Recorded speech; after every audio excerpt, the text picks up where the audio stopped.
किसी ने हजरत सैयद अहमद कबीर रिफाई से पूछा कि बाबा इतना बड़ा दर्जा, इतना बड़ा मकाम कैसे मिला? तो बाबा जी कहने लगे, जिंदगी में कभी किसी को हकीर नहीं समझा, किसी को कभी हकीर, कभी किसी को अपने से कमतर नहीं समझा। तो अल्लाह ने, देखे ना, अगर आप नहीं समझेंगे तो उसके लिए भी आपको उन्वान मिल जाएंगे, और अगर समझना है अपने आप को बड़ा तो उसके लिए भी मौके मिल जाते हैं। हजरत शफीक बल्खी बहुत बड़े सूफी बुजुर्ग हुए, पर नौजवान थे, जवानी में ही अल्लाह ने बड़ा मर्तबा दिया। हजरत अब्दुल्ला बिन मुबारक बूढ़े थे, दोनों एक महफिल में इकट्ठे हुए। अब बगदाद सारा मानने वाला था और दोनों का मानने वाला था। आखिर में दुआ बुजुर्ग कराया करते थे महफिल के इख्तिताम पर। हजरत शफीक बल्खी जनाब अब्दुल्ला बिन मुबारक से कहने लगे, आप दुआ करें, आप दुआ करें, आप बुजुर्ग हैं। अब जिसने जो मानना है उसे उसके लिए उन्वान भी मिल जाएगा। हजरत सैयदना अब्दुल्ला बिन मुबारक कहने लगे, बेटे तू दुआ कर, तेरी उम्र थोड़ी है, तेरे गुनाह भी थोड़े हैं, तेरी उम्र थोड़ी है, तेरे गुनाह भी थोड़े हैं।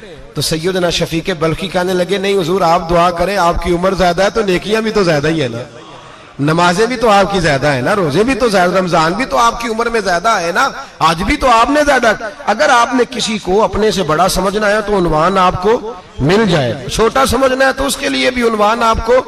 बात तो ये है कि आप क्या करना, अगर आप किसी को हकीर समझना चाहते हैं तो बात खत्म हो गई। सैयद अहमद कबीर रिफाई फरमाते हैं, जिंदगी भर कभी किसी को हकीर नहीं समझा। अल्लाह की सारी मखलूक की क्या बात है। अल्लाह कुरान में कहता है, इन्नल्लाह ला यस्तही अन यदरिबा मसलन मा बऊदतन फमा फौकहा। अल्लाह शर्म नहीं करता कि एक मच्छर की मिसाल बयान करे या उससे भी कमतर। अल्लाह मच्छर की बात करता है इतना बड़ा होके, वो कहता है मैं करूंगा, मेरी मखलूक जो है मेरी तो हजरत अहमद कबीर रिफाई फरमाने लगे, मैंने कभी किसी को हकीर, बोलिए कभी किसी को हकीर। हम लोगों के पास उन्वान बड़े हकीर समझने के लिए, हम समझ लेते हैं। अमीर आदमी कहता है गरीब मेहनत क्यों नहीं करता, मेहनत करे अमीर हो जाएगा, उन्वान हुआ कि ना तनकीद करने का। 4 बच्चे हैं, करें कमाई, अमीर हो जाएंगे। अब वो हकीर समझ रहा है गरीब को, गरीब भी अमीर को हकीर समझता है।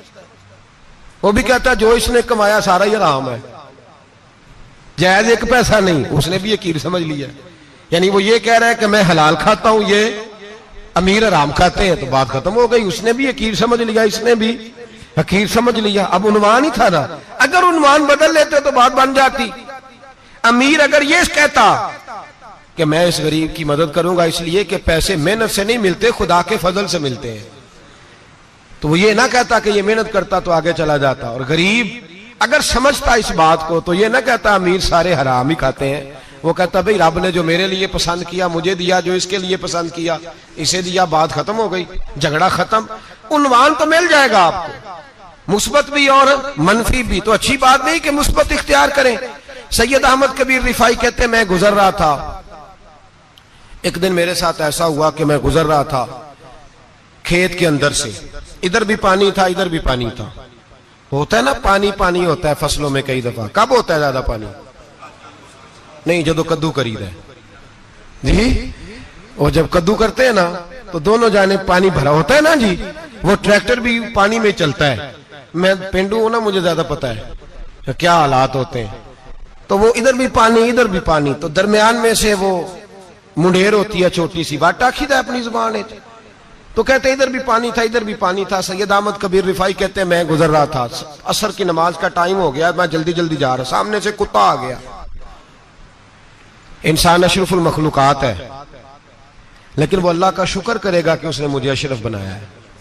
ये नहीं कह सकता कि ये मखलूक हकीर है, ये बुरी है, ये नहीं कह सकता। शुक्र करे कि मुझे अल्लाह ने अशरफुल। सैयद अहमद कबीर रिफाई कहते हैं कुत्ता आ गया सामने से। अब कुत्ता आया तो मुझे जल्दी थी, कुत्ता भी भीगा हुआ था। अब मेरा दिल करे कि कुत्ता नीचे उतरे तो मैं गुजरूं, कुत्ता खड़ा है कि ये साइड पे हो तो मैं गुजरूं। कहते हैं देर हो गई तो मुझे डर लगता था, मैंने कभी कुत्ते को भी नहीं झिड़का था, कभी कुत्ते को भी, अपनी इतनी हैसियत ही नहीं, झिड़का ही नहीं कभी किसी को। आप फरमाते हैं देर हो गई तो मैंने कहा या अल्लाह, हजरत सैयद अहमद कबीर कहते हैं मैंने कहा या अल्लाह इस कुत्ते को जुबान ही दे दे, मैं इसे कुछ समझा ही दूं, इसे जुबान ही दे दे, तू तो कादर मुतलक है। उसे जुबान दे दी। तो मैंने कुत्ते से कहा नीचे उतर जा, मैंने नमाज पढ़नी है। तो कहने लगा बाबा जी आप उतर जाए, आप उतर जाए, आप उतर जाए, मैं क्यों उतरूं? तो सैयद अहमद कबीर रिफाई कहते हैं मैंने उससे कहा कि बात यह है कि मेरे ऊपर नमाज फर्ज है, तेरे ऊपर फर्ज नहीं, तो मैंने नमाज पढ़नी है। अगर मैं खेत में उतर गया तो कीचड़ है, मेरे कपड़ों को मिट्टी लग जाएगी, पता नहीं पानी पाक है कि नापाक है, तो तू उतर जा, तेरे ऊपर नमाज नहीं फर्ज, तो मुझे जाने दे। तो सैयद अहमद कबीर रिफाई कहते हैं उसने ऐसी बात की कि मेरे ऊपर वजद तारी हो गया। कुत्ते ने बात की तो मैं कांपने लगा। राती जागे शेख सदावे, राती जाग दे कुत्ते, तैथों उत्ते मालक दा दर मूल न छड़ दे, भावे मारो 100 जुत्ते, तैथों उत्ते वो एक बुरकी दा कदर पछानन, भावे मालक हो मन सुते, तैथों उत्ते रुखा सुखा खा दिने जा रुखा विच सुते, ते तैथों उत्ते उठ बुलिया चल यार मना ले नहीं ते बाजी लै गए नहीं कुत्ते, उठ बुलिया चल यार मना ले नहीं ते बाजी लै गए कुत्ते, ते तैथों उत्ते। सैयद अहमद कबीर रिफाई कहते हैं वो मुझे कहने लगा आप उतर जाए। तो मैंने कहा भाई मेरे ऊपर नमाज फर्ज है, तेरे ऊपर फर्ज नहीं, तू उतर जा, मेरे कपड़े आलूदा हो जाएंगे तो क्या करूंगा? तो कहते हैं उसने बात की तो मैं घबरा गया और छलांग लगा के मैं खेत में उतर गया। मुझे कहने लगा बाबा जी कपड़े अगर आपके कीचड़ से आलूदा हो गए तो पानी से साफ हो जाएंगे, और अगर मुझे हकीर जान के आपका दिल आलूदा हो गया तो 7 समुद्रों से भी साफ नहीं होगा। कपड़े पानी से धुल जाएंगे और दिल अगर तकब्बुर से आलूदा हुआ तो 7 समुद्रों से भी सही हो सकता ना ना ना। हकीर नहीं जानना, ना मौलवी को, ना सूफी को, ना दरवेश को, ना खेत में काम करने वाले को, ना पट्टे पे मजदूरी करने वाले को, ना गाड़ी का शीशा साफ करने वाले को, ना तेल डालने वाले को, ना किसी को हकीर ना जान, ना किसी के हाल पे तंज कर, ना किसी के गम का मजाक उड़ा, वो जिसे चाहे जैसा नवाज दे। ये मिजाज लुत्फ रसूल है। ना कोई आया लेके चला गया, कोई उम्र भर भी ना पा सका, मेरे मौला तुझसे गिला नहीं, ये तो अपना अपना नसीब है। भाई हकीर नहीं जानना। सैयद अहमद कबीर रिफाई फरमाते हैं वो कुत्ता तो गुजर गया, मैं दौड़ा घर गया, जाके मैंने गुस्ल किया, कपड़े बदले। फरमाते हैं पहले भी मैं असर पढ़ता था, पर आज जब नमाज पढ़ी तो बड़ा ही मजा आया। मैं सर सजदे में रखूं मेरा उठाने को जी ही ना चाहे, मैं रुकू में जाऊं तो मेरा सर उठाने को दिल ही ना चाहे। मेरा दिल करे आज मगरिब लेट हो जाए, आज सूरज देर से गुरूब हो, मैं आज सारा दिन असर ही पढ़ता रहूं। भाई जब तू आजिज़ी वाली पढ़ता है, जब तू इनकिसारी वाली पढ़ता है, जब तू हजरत सैयदना मुआविया बिन खुतैज रदिया, एक हजरत मुआविया बिन सुफियान है, एक मुआविया बिन खुतैज सहाबी है, वो कहते हैं मैं जंग फतह करके आया तो सख्त गर्मी का मौसम था, मुझे पता था कि उमर फारूक दोपहर को आराम कर रहे होंगे। अब फरमाते मैं मस्जिद नबी में बैठ गया, एक बच्ची जनाबे उमर के घर से निकली तो मुझे कहने लगी मुआविया आपका नाम है? मैंने कहा हाँ। अंदर जाके जनाबे उमर को बताया तो उमर दौड़े आए, और जब आए तो सर पे टोपी कोई नहीं, पैरों में जूता कोई नहीं। कहने लगे मैं तेरा इंतजार कर रहा था, आज मुझे उम्मीद थी तू आएगा, तूने बताया क्यों नहीं? तो मैंने कहा हुजूर मुझे पता है रात सारी आप चेहरे पे कपड़ा डाल के मदीने की गलियों में रहते हैं, तो दोपहर को आप आराम करते होंगे, इसलिए मैंने कोशिश की कि आपको बेदार ना करूं, आप आराम कर रहे होंगे, इसलिए ये मैंने कोशिश की कि मैं बैठता हूं मस्जिद में आराम करता हूं, जब आप आएंगे तो देखी जाएगी। हजरत उमर फारूक ने जलाल किया, फरमाया तू मुझे गाफिल समझता है कि मैं सो जाऊंगा? और आप फरमाने लगे मैं कौम का खादिम हूं जिसकी इतनी ज्यादा रियाया हो वो सो जाए चुप करके, मैंने जवाब नहीं देना अल्लाह की बारगाह में? फरमाया मेरे अमीरों की तरह सोने जागने के वक्त मुकर्रर नहीं, मैं कौम का खादिम हूं, जिस वक्त भी आया करो मुझे जगा लिया करो, मुझे कब्र में जाके खुदा को भी जवाब देना है, मोहम्मद मुस्तफा को भी जवाब देना है। मेरे भाई याद रखे जब ये चीजें पैदा, और फिर हमने इन तकल्लुफात में, मैंने कई दफा ये बात बयान की है, अब तो लोग रिश्ते करते हैं तो डीसी कॉलोनी में किराए का मकान खरीदते हैं, 2-4 गैरों की गाड़ियां मंगा के दरवाजे के आगे खड़ा करते हैं, रिश्ता हो जाता है बड़ा घर देख के, और जब शादी के चौथे दिन पता चलता है कि ये किराए का मकान था, तो रिश्ते मकानों पे कायम नहीं होते, एतबार पे कायम होते हैं। वो एतबार टूटता है तो जिंदगी भर कायम नहीं होता दोबारा। जो आप हैं आप वही रहें, जो आप नहीं है वो कभी बनने की कोशिश ना करें। और मेरे अजीज ये भी याद रखें, आजिज़ी आपको सवार देगी। और वैसे भी हम अल्लाह के हुजूर जाने वाले, अगर पर्दों में छुप के चले जाएंगे तो बच जाएंगे, और अगर हम अपना आप दिखाते ही रहें, सारी जिंदगी इसी चक्कर में रहें कि मुझे भी पूछो, मुझसे भी मुशावरत करो, मेरी भी बात सुनो, तो ये अना की दौड़ तो खत्म ही नहीं होती। हिर्स सिर्फ पैसे की नहीं होती, हिर्स हवस शोहरत की भी होती है। और नबी पाक सल्लल्लाहु अलैहि वसल्लम ने इसको भी बयान फरमाया है कि ये जो तेरे अंदर चीज पैदा होती है ना, मैं जाना जाऊं पहचाना जाऊं, इससे भी अपने आप को बचा। सहाबा के बाद जिस शख्स की खिलाफत सबसे मजबूत हुई वो हजरत उमर बिन अब्दुल अजीज थे। इतनी बेहतरीन खिलाफत की कि लोगों को हजरत उमर का जमाना याद आ गया। हजरत उमर बिन अब्दुल अजीज, इराक में रहने वाली एक औरत थी। उस औरत का खामद फौत हो गया तो 5 बच्चियां यतीम थी। वो इराक से चली और जनाब उमर बिन अब्दुल अजीज के पास आई कि आप मेरी बच्चियों का वजीफा लगा दें। वो कहती है जब मैं पहुंची ना, यहां तो अब तो इस्तकबाल, आना जाना बड़े मामलात है। अब तो बच्ची की बारात आए और 5, 7, 10, 20 लोग दरवाजे पे खड़े ना हो तो बारात नाराज हो जाती है, कहते हमारा इस्तकबाल ही किसी ने नहीं किया। तो इस्तकबाल तो अब इस तरह है जिस तरह नशा नहीं होता, ये इस्तकबाल की हालत है, अमीरों से लेके गरीबों तक। मुझे पूछा ही नहीं, किसी ने कुर्सी नहीं दी, आगे नहीं बिठाया, अब ये वाला मामला है। और मैं मेरी तरह के लोग, नेक लोगों की बात नहीं करता। अब तो हम देखते हैं फुला मौलाना का इस्तकबाल हो रहा है, फुला के लिए लोग खड़े हो रहे हैं, नारे लग रहे हैं। और अब तो मैं देखता हूं ऐसे ऐसे हाथ लहराते हैं सूफी और दरवेश कहलाने वाले, जैसे सियासी लीडर लहराया करते हैं। ये क्या तरीका हुआ? ये कौन सा तर्ज जिंदगी? मेरे नबी पाक सल्लल्लाहु अलैहि वसल्लम ने फरमाया जो ख्वाहिश करे कि मैं आऊं और लोग खड़े हों वो तो जहन्नमी है, तो दोज़खी है। सारे वही तरीके हम इख्तियार करते जा रहे हैं, वही प्रोटोकॉल है हर जगह। वो लोग जिनके दरवाजे खुले होने चाहिए थे वहां भी हर वक्त के लिए मामला तय हो गए। याद रखें मेरे नबी पाक अलैहिस्सलातु वस्सलाम ने जो तालीमात दी, हजरत उमर बिन अब्दुल अजीज रहमतुल्लाह ताला अलैह। औरत कहती है मैं पहुंच गई, मैंने लोगों से पूछा घर कहां है, तो कहा वो जहां बोरी लटक रही है ना बाहर, टाट का पर्दा लगा हुआ है, वो हजरत उमर बिन अब्दुल अजीज का घर है। कहती है मैं दरवाजे पे दस्तक दी, एक औरत ने दरवाजा खोला तो मुझे बीबी जान के अंदर बुलाया। तो उनके घर के अंदर जब मैं दाखिल हुई तो बड़ा सारा सेन था, एक तानिम कुआं लगा था, एक तरफ एक बड़ा दरख्त था और एक छोटा सा बनाई हुई थी जगह बर्तन धोने के लिए। और बीबी ना बर्तनों को मिट्टी लगा के साबुन लगा के बैठी हुई थी, काम कर रही थी वो औरत। मुझे उसने दरख्त के नीचे बिठाया, पानी पिलाया। कैसे आई हो? मैंने कहा अमीरुल मोमिनीन से मिलना है। कहने लगी बैठो थोड़ी देर में आ जाते।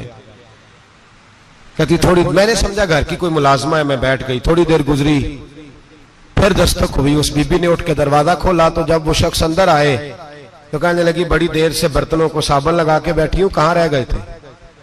कहती है वो साहब कहने लगे बस जरा मसरूफ हो गया था, दौड़े गए, कुएं से पानी निकाला, बीबी को दिया, उसने बर्तन धोए। कहती है फिर थोड़ा सा सिरका और एक रात की रोटी वो लाई, उस शख्स ने खाई। मैंने कहा कि ये दोनों घर के मुलाजम है, मियां बीवी काम करते हैं। जब वो खाना खा चुके तो वो औरत मेरे पास आई, कहने लगी उठ के मिल लो अमीरुल मोमिनीन से। मैंने कहा कौन अमीरुल मोमिनीन? तो कहने लगी कब से तो आए हैं, ये जिसने कुएं से पानी निकाला यही मुसलमानों का अमीर है, और ये जिसने दरख्त के नीचे बैठ के सिरके से रोटी खाई है यही है। ये फरिश्तों की दास्तान नहीं, ये वो लोग हैं। मैं रात को भी कह रहा था एक जगह पे कि ये लोग जो है ना जिनका आप रोज शिकवा करते हैं हुकूमतें बड़ी खराब हैं, ये कोई नहीं खराब, बिल्कुल खराब नहीं। जितने सियासी लीडर है सारे सही हैं। खराब वो लोग हैं जो इन्हें वोट दे के लीडर बनाते हैं, बिल्कुल खराब नहीं। मैं तो इनके हक में होता जा रहा हूं। नाराज हो गए ना आप लोग? अल्लाह करे तुसी हो जाओ तो अगले इलेक्शन च सियाने भी हो जाओ, आमीन तो कह दे। मैंने कोई मशवरा नहीं देना, इसलिए कि मेरी नजर में कोई ऐसा शख्स नहीं जिसके लिए मैं आपसे कह सकूं कि वोट दें। और हम तो ऐसी बात करें तो कई लोग नाराज होकर चले जाते हैं, लेकिन कोई परवाह नहीं, इसलिए कि ये दीन मेरे नबी पाक का दीन सिर्फ मस्जिद का दीन नहीं। इंशाअल्लाह आइंदा जुम्मे नजरिया पाकिस्तान बयान करूंगा। और बताऊंगा कि पाकिस्तान का मतलब क्या, ला इलाहा इल्लल्लाह मुहम्मदुर रसूलुल्लाह सल्लल्लाहु अलैहि वसल्लम। हुजूर का जो कुरान नाफज होगा मस्जिद में, वो कुरान कचहरी में भी नाफज होगा इंशाअल्लाह। और वो कुरान नाफज होने आया है, असेंबलियों में वही कुरान नाफज होगा इंशाअल्लाह। और यही चिराग जलेगा तो रोशनी होगी। बयान करेंगे और डट के बयान करेंगे, आपको बताएंगे। बस जो बात समझा रहा हूं फिल वक्त वो समझे। मुजरम वो नहीं जो बड़ा बन के लूटता है, मुजरम वो है जो उसको सपोर्ट करता है, जिसने उसे बड़ा बनाया है। ये याद रख लें। हमारी कोई बचत नहीं होगी, हमसे पूछा जाएगा। हम सारे कचहरी में खड़े होंगे, अल्लाह सवाल करेगा कि तुम बताओ तुम इनके मददगार क्यों बने थे, तुम सपोर्ट क्यों करते थे, ये पूछा जाएगा और हमने जवाब देना है। बहरहाल आम दाम पर सरे मतलब जनाब उमर बिन अब्दुल अजीज रहमतुल्लाह अलैह के वो बीबी गई तो कहने लगी कि ये अमीरुल मोमिनीन ने कहा, वोट के हाजिर हुई, कहा हुजूर मैं इराक से आई हूं, मेरा खामद फौत हो गया, मेरी 5 बेटियां हैं, वजीफा लगा दे। वो बीबी कहती है मेरा दिल था कि यतीम बच्चियों का 100 दिनार साल का लगा देंगे तो बड़ी बात है। कहती है जब मैं उनके पास गई तो हजरत उमर बिन अब्दुल अजीज को बताया तो वो रोने लग गए और मुझसे माफियां मांगने लगे। मैंने कहा हुजूर आप क्यों माफी मांगते हैं? तो कहने लगे इसलिए माफी मांग रहा हूं कि तू मेरी रियाया में थी और तेरी 5 बच्चियां यतीम थी, तुझे खुद चल के आना पड़ा है। मेरा काम था तेरी खबर लेता, माफ कर दे अल्लाह की रिजा के लिए। उन्होंने वजीफा लिखना शुरू किया तो मेरी एक बच्ची का 1000 दिनार साल का लिखा। मैंने कहा अल्लाह तेरा शुक्र है। फिर दूसरी बच्ची का 1000 लिखा तो मैंने कहा अल्लाह तेरा शुक्र है। तीसरी का 1000, चौथी मैंने कहा शुक्र है। जब चौथी का लिखा तो मैंने कहा अल्लाह आपका इकबाल बुलंद करे, अल्लाह आपको हमेशा इसी तरह फलता फूलता रखे। कहते हैं जनाब उमर बिन अब्दुल अजीज ने कलम रख दिया, फरमाने लगे मैं 5वीं का वजीफा नहीं लिखूंगा, 4 बहनों से कहना बांट के इसे भी दे दे। कहा हुजूर क्यों? आप फरमाने लगे जब तक तू अल्लाह का शुक्र अदा कर रही थी मैं भी रब से जुड़ा हुआ था और अल्लाह से डर के लिख रहा था। अब तूने मेरी तारीफ की है, अब मेरी जात आ गई है, अब मैं अगर ये वजीफा लिखूंगा तो इससे अल्लाह राजी नहीं होगा, इससे मेरे नफ्स में रिया पैदा होगी। अब मैं 5वीं का नहीं लिखूंगा, जा और जाके इराक के गवर्नर को दे। बीबी कहती है मैं घोड़े पे बैठी और मैं चंद दिनों के बाद इराक पहुंची। जब सवेरे आके मैंने वालिए इराक को रुका दिया तो वो चीख मार के रोया। मैंने कहा क्या हुआ? तो कहने लगा बीबी आज रात को हजरत उमर बिन अब्दुल अजीज का इंतकाल हो गया, फौत हो गए, तो इंतकाल कर गए। कहती मैं भी तड़प के रोई। मैंने कहा मेरी यतीम बच्चियों का क्या बनेगा? तो वो गवर्नर कहने लगा तेरे वजीफे जारी रहेंगे, तुझे मिलते रहेंगे। तो कहने लगी कैसे? कहने लगा मैं अगर तो गवर्नर रहा तो तेरा वजीफा जारी रहेगा और अगर गवर्नरी से उतर भी गया तो मैं जाती तौर पे मालदार हूं, फिर भी तेरी बच्चियों के माहाना पैसे पहुंचते रहेंगे। मैंने कहा तू क्यों देगा? कहती है वो रो पड़ा। कहने लगा अगर अमीर हजरत उमर बिन अब्दुल अजीज जैसे हो तो फिर अल्लाह गवर्नरों के दिलों में भी रहम डाल दिया करता है, फिर मेरे जैसे लोगों को भी वो बदल देता है। हजरत उमर बिन अब्दुल अजीज घर आए, 3 बेटियां थी। एक को आवाज दी, वो आई तो उसने मुंह पे हाथ रखा है। दूसरी को आवाज दी, वो आई तो मुंह पे हाथ रखा है। तीसरी को आवाज दी तो मुंह पे हाथ रखा है। आपने अपनी बीवी से कहा कि ये बच्चियां मुंह पे हाथ क्यों तीनों ने रखा हुआ है, क्या बात है? तो बीबी रो पड़ी, कहने लगी 4 दिन हो गए मेरी बेटियां प्याज से रोटी खा रही हैं, 4 दिन हो गए, उनके मुंह से बदबू आती है इसलिए वो आपके सामने आती हैं तो मुंह पे हाथ रख लेती हैं 4 दिनों से। बीबी रो रही है, हजरत उमर जलाल में आ गए। आप फरमाने लगे तू ये रो रही है, तू रोई है, तूने मेरे घर में रह के अल्लाह की नाशुक्री की है, तू शुक्र अदा नहीं करती कि 3 वक्त प्याज और रोटी तुझे घर की 4 दीवारी के अंदर मिल जाता? रो रही है और मैं आ मेरे साथ बाहर निकल, तुझे वो लोग दिखाऊं जो झोपड़ियों में रहते हैं और मांग के खाते हैं, आ तुझे दिखाऊं। इतनी नाशुक्री कि घर के अंदर प्याज पहुंच रहा है, रोटी पहुंच रही है और तू कहती है मेरी बेटियां प्याज से खाती हैं, शुक्र कर फाके नहीं काटने पड़े। फिर अगले लफ्ज कहे तो रो पड़े।